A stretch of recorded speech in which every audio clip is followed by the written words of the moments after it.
Good afternoon, everybody. Welcome into the Pro Football Chase podcast. It's Isaac Saenz with you, and we got two special guests with us. First, my co-host Jerel Worthy, NFL defensive tackle, and then we got William Gholston, defensive end for the Tampa Bay Buccaneers, joining the Zoom chat today. So first things first, how are y'all doing today? Good. Man, I'm good, man. It's a great day. I'm enjoying it. I'm excited to talk a little football. All right, well, since we got Will on the line, and we know that Will and Jerel were teammates at Michigan State, right? So you got the green blood in you. You're joining us together, so it's kind of a cool thing. I'm looking forward to chatting some football with y'all. But first, Will, why don't you start us off, man? We know it's been an interesting time in the NFL. We obviously know everything's been virtual. We were touching a little bit on that before we started recording. So how are you dealing with this pandemic right now? It's not as hard as you would think. So I'm just trying to stay in the best shape I can be in, enjoy this quality family time, study my playbook. That's all I can do. Just control what you can control. So shit, it's not that hard. Yeah, I would think the same thing, man. Like when I'm thinking of myself in that position of the off season, I think, as far as professional sports and as far as football goes, you would be pretty excited, as far as not being in like an OTA minicamp setting and really just kind of getting the opportunity to just train and be at home with your family because, the off season is really the bulk of the time we get a chance to spend with our family. And I feel like it's a plus and a minus to it. The minus would be not being able to be around the guys and build the camaraderie and going into camp.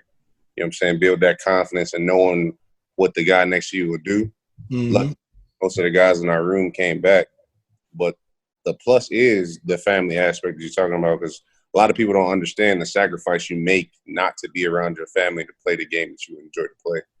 And, like, legitimately, from Little League on up, I feel like that's the biggest sacrifice is family. So to be able to have this opportunity, that's why I'm making sure I'm prepared mentally and physically for when we do make this transition back into football because we're either going to get thrown right into the fire or we're going to come to practice for 2 weeks and I feel like we're going to have a game. And so I feel like you got to be in the best shape of your life for sure right now because you never know what's up in the air. Looking at your resume, you were a fourth-round pick all the way back in 2013. So you've been in the league for quite some time. We know Tampa Bay has had some coaching changes throughout your tenure there. But with Bruce Arians there, he was hired before the 2019 season. Can you talk a little bit about what it's like playing for him up to this point? It's been fantastic. He's a very straightforward coach. He won't, bullshit you. Not to say that any coach bullshit you, but he cut it to you straight and dry. You can do it the way he's telling you to do it, and you usually succeed. But when you don't succeed. It's not really a big margin for messing up because he holds you accountable as a man. As long as you can be a man and be a man of your word and follow the shit you say, excuse my language, the stuff you say, then good. That's my guy. Nah, he does. I appreciate it, Will, man. You joining the show, and that's how you like it, man. You like it cut and dry, man. You like, things to be straightforward. Does Bruce have like a change up with the Kango? Is it like a certain Kango? He got like how he feels? Minutes. Yeah. Taps. He swag around in a little golf cart during practice sometimes. Yeah. You know what I'm saying? You can sense the confidence, and the confidence coming off of him. It comes into us. Shit. So when you know your coach confident, it's easier for you to be confident. Like, shit, I ain't got nothing to worry about. I like that, man. Just talk about, expectations for yourself this upcoming season. How you feel heading into, such an important season. I know with everything, the lights and the camera, shining around your team at the moment with the GOAT walking through the door. Just talk about your preparation and, how different this offseason has felt as opposed to once before. I'm actually treating this my plan before he even came here was, after year 7, just year 6 and 7, I got to treat every year like it's a contract year because you never know. You get up there in age, you got to be able to perform or you're going to get up out the dough. Correct. So I'm just working like that. I'm trying to work as hard as a rookie working, but have the mental mindset of an 8-year vet. So I'm working just as hard as rookies right now. In my head, I'm trying to work as hard as them to be in the best shape of my life, be on a strict diet, be able to maintain the weight and the body fat, be able to retain the information from the playbook. Like I'm treating my off season like a season. You know what I'm saying? I have a schedule. I follow my schedule. I do everything I got to do. I make time for everything I need to make time for. And I'm taking it as serious as possible. So not hopefully, I know it's going to show. I want to be modest a little bit, but I hopefully show. But I'm taking it extremely serious, man. I feel like I got a lot to prove, and I think this year will be an excellent year because we will have the cameras out there, and not just for me. I think the team we have a lot to prove as a defense, have a lot to prove as an offense, and it's gonna be fun. It's gonna be fun to show. Now, talking about Todd Bowles, we know he's quite the defensive coordinator, and he's a pretty aggressive coordinator all the way back to his time in Arizona with Bruce Arians. What's it like playing for him after one season, and how is he able to really win over the locker room in just his second season? Same type of mindset I feel like he comes, or approach that he has, would be the same approach as Coach Arians. They're straightforward. They cut and dry. They let you know what you need to do. How to do. He has a lot of personality behind himself too, though. He's a very funny and chill guy. But when it's time for business, They give you your expectations, what they expect from you. If you can surpass them, or you can just maintain what they expect you to do. Usually, they put you in opportunities to surpass them. And with that mindset and that ability to give guys freedom to legitimately, like, you got to be a man. You got to do what you say you're going to do. And until you show me wrong, you know what I'm saying? That's what it is. You do it until you can't do it. They give you the opportunity. You make the best of your opportunity. He'll give you your second chance. He'll let you do everything. He'll put you in the best situation possible to succeed. And I like that a lot. Man, I'm excited, bro. The NFC South always has this mixture of storylines behind it. You know, you have Tom Brady coming to your team, the return of Drew Brees. Cam Newton was out the door now. Enters Teddy Bridgewater.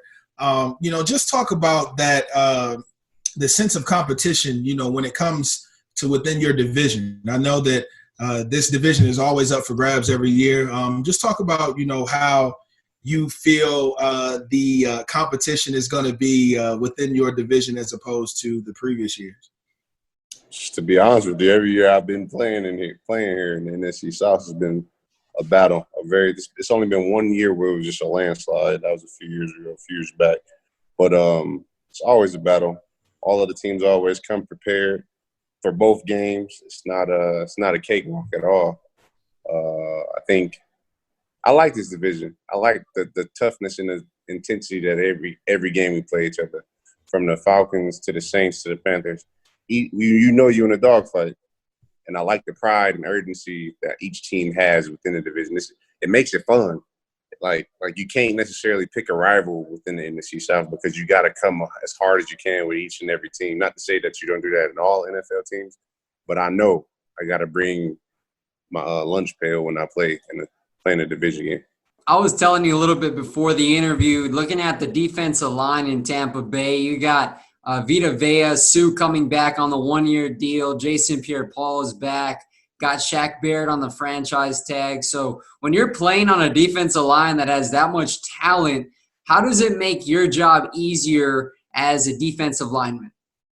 You got to think like this. I feel like if you, as an offensive line or offensive coordinator, you think, who do you single out? Now, do you single block Sue? Do you single block Vita? Do you single block JPP? Do you single block Shaq? Do you single block me? Do you single block any of the guys that's out there? And after you block all of us, our linebacking core is what I feel like is one of the top in the whole league. You got Devin, you got Levante. So you can block all us up, but it's going to be a free hole for one of them. And I think it showed last year how fun and exciting it was. I haven't had that much fun playing football in the NFL, to be honest with you. That was the most fun I've had. Out of all my years, last year was the most fun I had. The defense was fun. The guys were fun.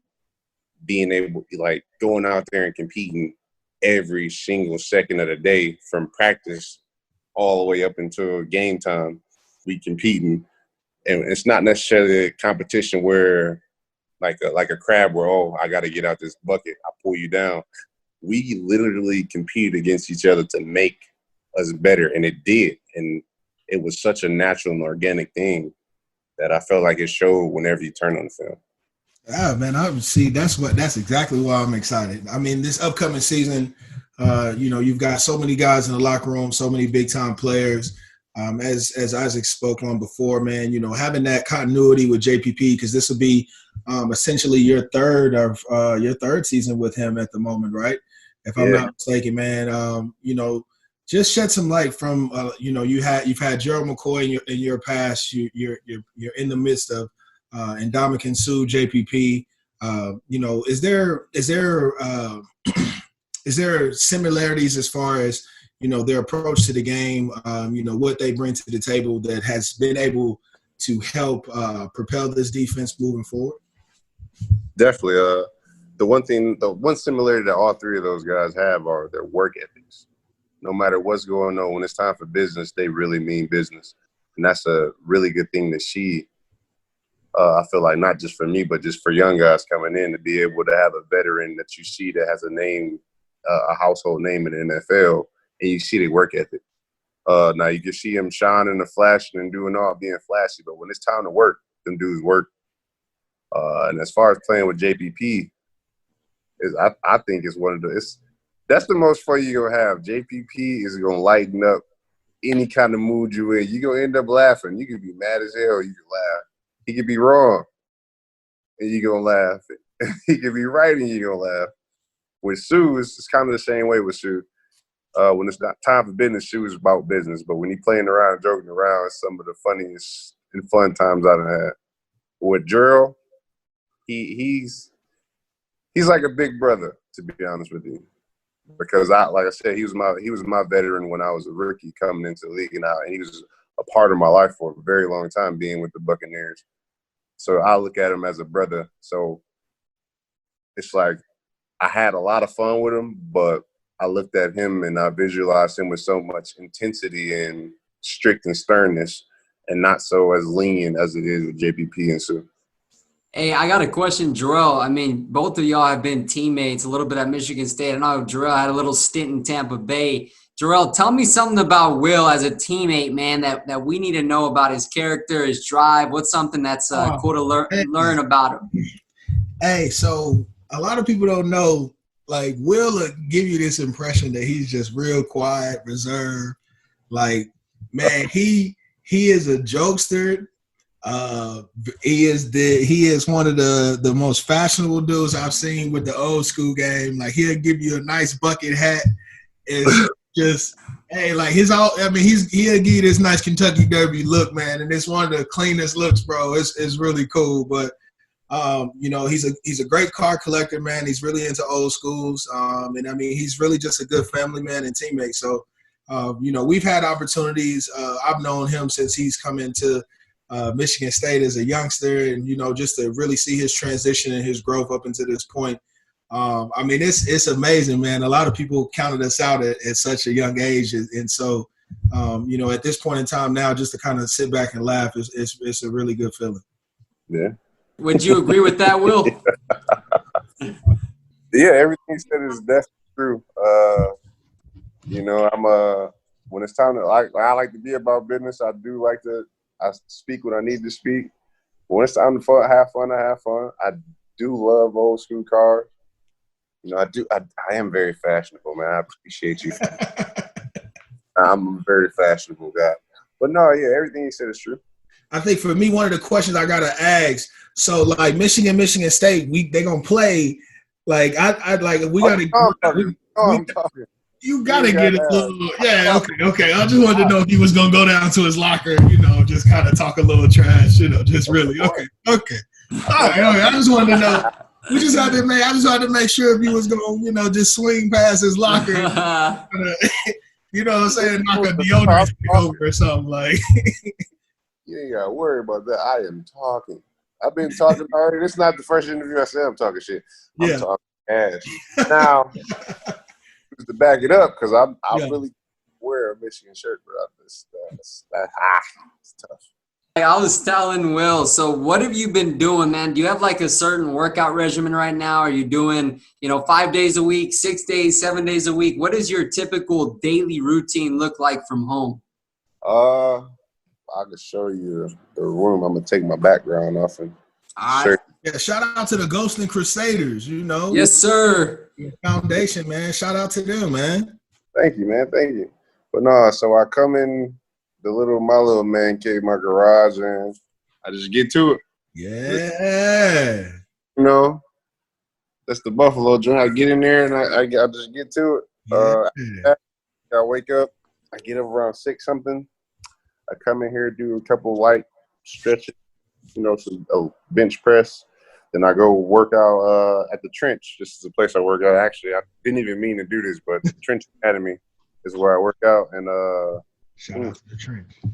Shout out to Trench. Jesus Christ. When I tell you, I feel like, when you came in as a freshman with Coach Manny? Yeah. I feel that every day. Yeah. No matter what it is, that shit is hard. And it's not like hard. It's not like a bad hard. It's very challenging. It's not no easy pushover shit. Easy pushover stuff. It's extremely hard, man. I like it. I like it a lot. Nah, man, I'm just excited, bro. Again, that you wanted to have an opportunity to join the show with us. There's a lot of expectations, man, with this team, but from your knowledge and the breakdown, man, it sounds like you guys are where you guys need to be. The culture is finally there. The team, the leadership is finally there, and you guys seem to be heading in the right direction, man. And so for me personally, I'm excited, bro. I'm looking for almost double-digit sacks, if not more, from you this year, man. Just because the system is set up for you to succeed, and I'm just really excited for you guys, man. I think so, but I do got to say this though. This is my non-disclosure. Everything look good till you put them pads on. Yeah. Put them pads on. That's all the evaluations right now don't mean nothing. Yeah. Wrap that thing up and you hit the dude in front of you. None of this really mattered. That's the only thing I got to add to it. Before we let you go, Will, I want to ask you one question about living there in Tampa. You've been there for quite some time. How have you been able to embrace the culture, the fans? How do you like living there? Compared to where I grew up and how I grew up, this is heavenly. I can walk around and talk to the people. I can look at somebody for longer than 2 seconds. These are all stereotypes that I have for Detroit growing up there. But I love it. The culture is nice. People are friendly. The fans, the true Buck fans, are very genuine and they embrace you good or bad times. They'll let you know you had some awful times, but they embrace you. They understand you. They're respectful. It's legitimate. I don't see myself wanting to go anywhere else. I wouldn't choose to go anywhere else. That's how much I enjoy it. Again, as Jerel said, we really appreciate you taking the time, man. We know hopefully we can get things going again. Football, we know COVID-19 is kind of taking over here, so certainly sending thoughts and prayers out to all those who are working on the front lines, all those who are dealing with illness and been impacted by that. So for sure, keep my prayers out there. And Jerel, man, again, it's been fun chatting up with you and getting Will on, and we look forward to getting some more football content as the season gets closer. Yeah, man, I'm excited. I've said it the whole podcast, bro. We'll ball out, man. Shout out to your foundation again. I'm sending a lot of love to Noah Spence, man. He went through an injury recently. So we're sending our prayers out to him, man. Recover. If you're seeing this, and man, y'all go have fun and do your thing. So I appreciate you coming. I will. Appreciate you, man. No problem, man. No problem. Y'all have a wonderful day. All right, you too.